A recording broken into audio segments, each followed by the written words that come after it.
আজ ছিল flight lieutenant Mohammad Tauqir ইসলামের সোলো ফ্লাইট ট্রেনিং, যা একজন পাইলটের প্রশিক্ষণের সর্বশেষ এবং সবচেয়ে গুরুত্বপূর্ণ ধাপ। এই পর্যায়ে একজন পাইলটকে কোনো কো-পাইলট, নেভিগেটর কিংবা ইনস্ট্রাক্টর ছাড়া একাই একটি ফাইটার জেট অপারেট করতে হয়। এই ফ্লাইটই প্রমাণ করে একজন পাইলট যুদ্ধবিমান পরিচালনায় কতটা দক্ষ, নির্ভীক এবং প্রস্তুত।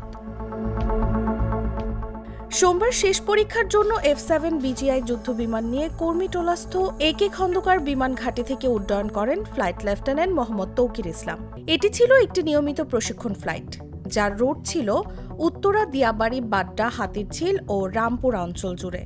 এই পুরো ফ্লাইটে তিনি একা ছিলেন। কিন্তু আকাশে উড্ডয়নের কিছু সময় পরেই তৌকির বিমানটিতে যান্ত্রিক সমস্যার আভাস পান। তিনি তৎক্ষণাৎ কন্ট্রোল রুমে যোগাযোগ করে বলেন, বিমানটি আর ঠিকভাবে ভাসছে না, নিচের দিকে নেমে যাচ্ছে। তৎক্ষণাৎ নির্দেশ আসে ইজেক্ট করার। শেষ মুহূর্ত পর্যন্ত চেষ্টা করেও ব্যর্থ হন তৌকির। উত্তরায় মাইলস্টোন স্কুল অ্যান্ড কলেজের উপর বিধ্বস্ত হয় বিমানটি। ISPR এর প্রেস বিজ্ঞপ্তিতে জানানো হয়েছে, তৌকির চাইলেই নিজেকে বাঁচাতে প্যারাশুট দিয়ে অবতরণ করতে পারতেন, কিন্তু তিনি বেছে নিয়েছেন শহরের মানুষকে বাঁচানোর লড়াই।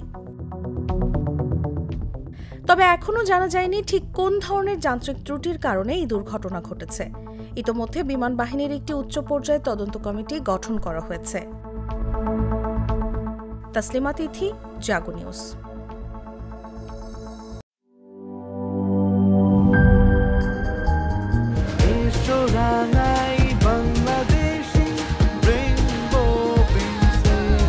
রেইনবো পেইন্টস, ছড়াও জীবনের রং।